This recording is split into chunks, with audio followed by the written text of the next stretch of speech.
Hello, parents and students of the Muroc Joint Unified School District. My name is Kevin Cordes. I'm the district superintendent. Welcome to this Mondays with Muroc, our first edition after school has started. I'd like to thank everyone who was able to come out and be a part of the ribbon cutting ceremony for our schools at Edwards Air Force Base this past week. We appreciate all of the support and the time together. The start of the school year was great. Appreciate everybody and how well we always join back up together after the summer break and get right back into our routines. I want to thank everybody for how careful you are being at drop-off and pick-off, and would like to encourage you to continue to behave that way. Please remember that we have little bitty bodies that are running around near our school sites, and it is imperative that us adults, being drivers, are very careful in our school parking lots and in the streets around the schools. So we saw a lot of great behavior this past week. Thank you for doing that. A lot of us are in rushes in the morning, so just as a reminder, please be courteous and kind, especially in the kiss and go lanes for our schools that have those. If you have someone that needs to merge in, letting them merge in helps traffic flow and get kids to school safely and quicker. So thank you for all of that. Opening day packets were sent home this week. Would encourage you to please fill those out as quickly as you can and as thoroughly as you can and get those back to us. It is really important for us that we have updated cell phone numbers for moms and dads and guardians, grandparents, whoever it is, so that in the event of an emergency or for school-wide notifications, we know that we have the best number to reach out to. We send a lot of messaging from our school sites out through telecommunications, so you might get a text message or a phone call.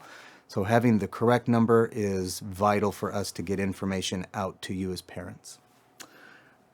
Parent volunteers. We've had a lot of interest over the last few years of getting back into the classrooms and being able to volunteer.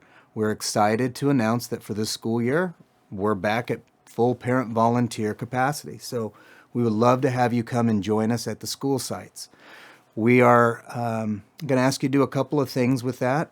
One is you'll need to have a background check done. That's always been the case. But moving forward, after you have served or volunteered for 100 hours, we, the district, will reimburse you the cost that it took to get your fingerprints rolled so that you could become a parent volunteer. We're also going to have a small orientation for each of our parent volunteers just to go over the basics of expectations for parent volunteers and answer any questions or concerns that a volunteer might have. If you would like to be a parent volunteer, reach out to your child's school site and they'll direct you to the district office, to the right person, and we'll get you to come in, get the right paperwork, and then after you have gotten your fingerprints and we get all that information back, we'll run you through a very quick orientation and we'll have you out at the school sites. If you are a parent volunteer this year, one thing that we ask is every time that you volunteer that you go through the main office and there will be a sign in and a sign out sheet for you. We need you to sign in when you came in and when you left. Two reasons for that. One is, of course, to track the 100 hours so that we know when to reimburse you. But the most important reason is to know exactly who's on our campus and who's not on our campus in the event of a school emergency. So if we had a fire or an earthquake, active shooter situation, even if we're doing a drill, we need to account for every person. So coming on for just a few minutes and wanting to help out in your child's class, that's great as long as you're an approved volunteer and you have signed in. We don't want you to think that maybe you're just going to pop in for 5 minutes and then 2 hours has passed. And then we have an emergency and maybe you're in the restroom and we think we've accounted for everyone and you could be hurt or injured. Something could be happening with you, and if we don't know you're on the campus, we don't know to come looking for you. So signing in and out every time is really, really important to us. For Desert High School specifically, I want to talk to the students for a moment. Over the summer, Desert High School football has not had a lot of players coming out to practice. I was attributing that to high gas prices, quite honestly. If I lived and say even just in Rosemont, to come back and forth multiple times a day for practices, I can see where that is a financial strain it'd be a financial strain for my family. Just any extra driving right now is that way. So I'm kind of hoping that now that school has started and you students are back at school, that there might be enough interest from other folks who maybe couldn't drive during the summer, but now that you're at school, you would like to be on the team. Let me encourage you to do that. These are once in a lifetime experiences, and I'll tell you, as an adult, as somebody who played sports in high school, rarely do you ever get the opportunity to have these experiences again. As adults, we don't get together on Saturdays and put on football pads and go play football. You might play a pickup game, something like that, or a turkey bowl on Thanksgiving. But if you're even hesitant about this, if you're on the fence and you're thinking, maybe I'll play, maybe I won't, I'd encourage you to go out for the teams. And that's for anything at the school site. So whether it's an athletic event or it's a social club or it's student government, I would encourage all of you to jump in, students at all of our schools. But for Desert specifically and Desert football, if we're going to have a team for this year, we need to fill it fast. We've made some minor adjustments to our bell schedule. Just like I say to parents, every day when you send your child to us, our mission is to send them back a little bit better than you gave them to us. And we ask students all the time to make improvements, to make adjustments, to better themselves. And we are always trying to do the exact same thing. We're always trying to better what we do for students. So as we introduced our new schedule this year for collaboration, and it rolled out to more and more people, some individuals brought a few things to our attention that were great points. And so we made a few tweaks to it so that it would be optimal for students and families. So thank you for working with us on that. It didn't really adjust too much of the start or the end of the day, perhaps. It was more during the school day. But if you heard little adjustments, that's why we do that.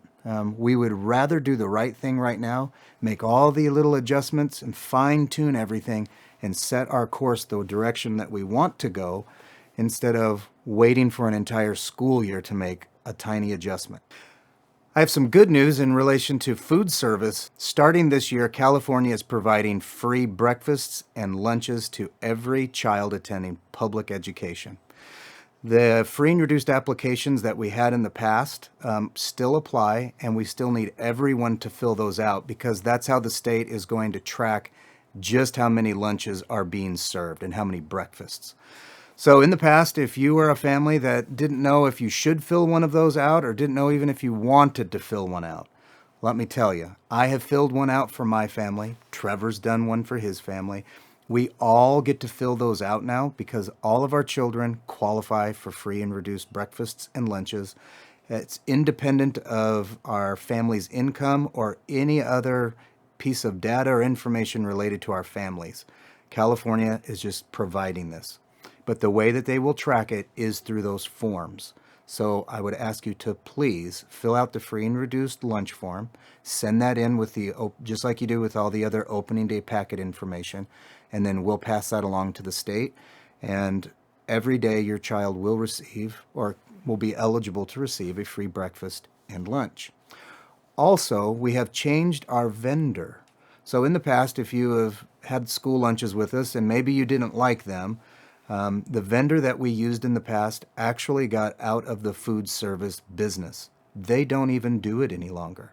We are now contracting through Kern County Superintendent of Schools, and their method of providing lunches is much better than what we had before. So I would encourage you to have your children try them out. The meals they meet all of the nutritional guidelines that we need to follow, but they taste better.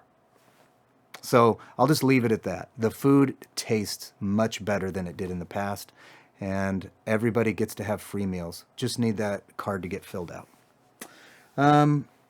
And then the last thing to mention for this week is right now we're changing over telecommunication companies, the providers that provide in this area and that provide telecommunications for the school district is making that change for us. While we're doing that, right now the 661 prefix on phone numbers isn't working. So in the district, we can use 760 or 661. Right now, 661 isn't working. So here's the easy solution. On our social media pages, so on Facebook and also on our district webpage, you will find the extensions to the school sites themselves. If you call the district office number, which is 760-769-4821, you can then punch in your school's extension and it will call over to the school site for you. We anticipate that this will only be in place for a short period of time, and then 661 will work for us again, and we'll notify you and let you know that you can just call directly back to the school.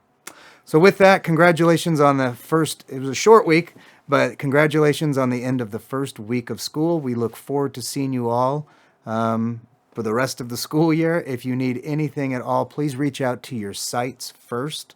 As a reminder, if you ever have a concern or question and it's related to a teacher, we ask you to talk to the teacher first. If you can't get that resolved, then speak with the principal.